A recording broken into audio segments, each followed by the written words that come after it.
안녕하십니까. 전남대학교 사학과 석사 과정생 신봉현입니다. 송시열의 외적 교류를 주제로 발표를 시작하겠습니다. 목차입니다.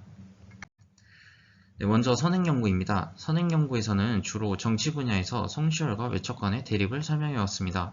이를 세 줄 요약하면 다음과 같은데, 송시열은 사림의 종장으로서 외척과 대립했고, 1680년 경신왕국 이후 송시열은 외척을 옹호하기 시작했고, 송시열의 입장 변화를 계기로 정치 분야에서 노소 분기가 일어났습니다.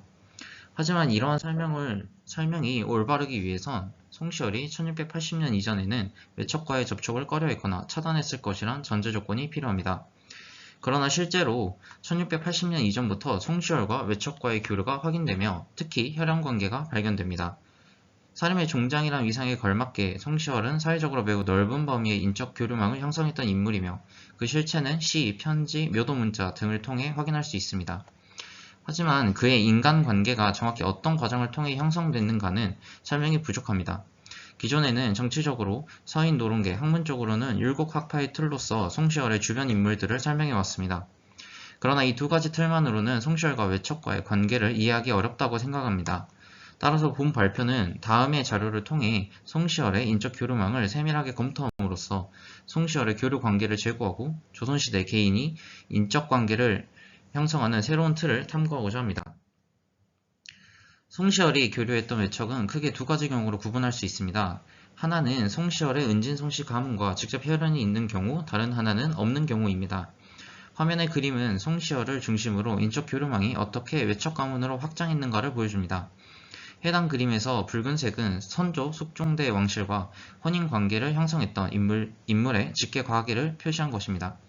직계가계는 사대조를 기준으로 공통조상을 갖는 이들을 외척에 포함시켰습니다. 이를 요약하면 다음과 같습니다.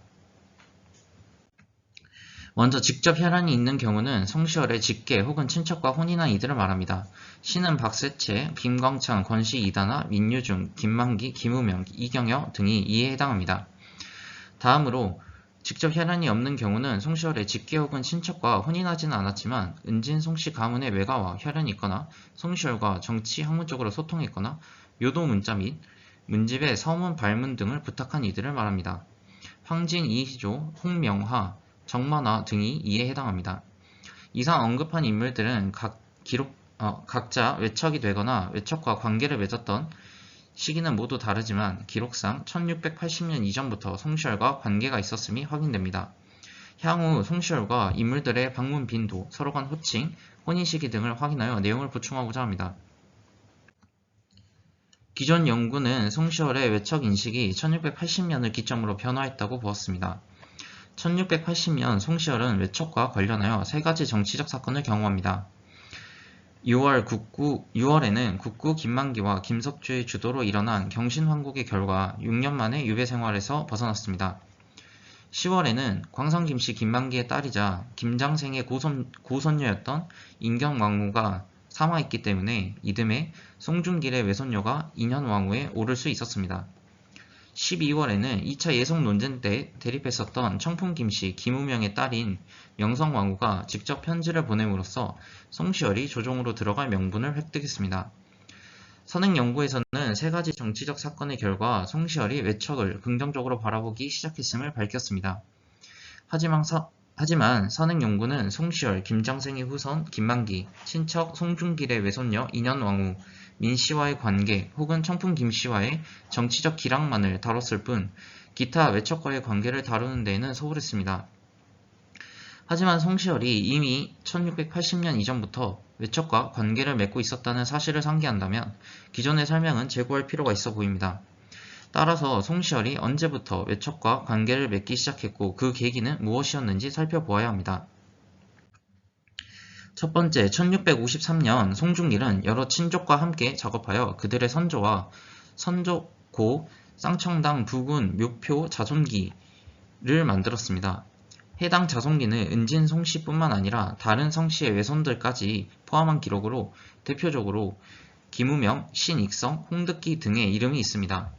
당시 김우명의 딸은 이미 세자빈으로서 궁궐에 있을 때였다는 점을 생각해 본다면 송중길이 은진 송씨의 인적 교류망을 확정함에 있어 외척을 의식적으로 포함시켰음을 알 수 있습니다. 해당 자송기를 만들 때 송시열이 참여했다는 직접적인 근거는 없습니다. 하지만 시민당 야대 서문 내용에서 송시열 역시 그 인식을 공유하였음을 유추할 수 있습니다. 송시열은 1664년 시민당 야대 서문에서 송중길과의 대화 중 현종과 현종비 명성황후 김씨를 은진 송씨 가문의 외손이라 소개합니다. 스스로 밝히길 시민당 야대 서문을 쓴 배경은 현종과 현종비뿐만 아니라 그날 야대에서 만났던 유괴와 조기성 역시 은진 송씨의 가문 사람이었기 때문이었습니다. 1664년은 이미 김우명, 김자맹 형제와 송시열 간의 갈등이 존재했던 시기였습니다. 그럼에도 송시열이 김우명의 딸인 명성황후 김씨를 은진 송씨의 외손이라 자랑할 수 있었던 것은 앞서 자송기를 만들 당시 확정된 외척에 대한 유대감이 있었기 때문으로 보입니다. 이를 통해 송시열의 인적 교류망 형성에 자송기 편찬이 영향을 끼친 것으로 보입니다. 본 발표는 외척과의 관계 형성이 송시열은 1680년 이전부터 있었음을 보여줍니다.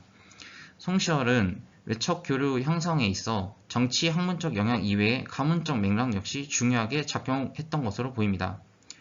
향후 연구에서는 선조고 쌍청당 부군 묘표 자송기의 명단을 검토하고 송자대전 우암선생연보 화양연원록 등에서 확인되는 문인 및 묘도비문 대상과 비교함으로써 최종적으로 조선시대 개인의 인적 교류망 형성 과정을 이해하고자 합니다. 감사합니다.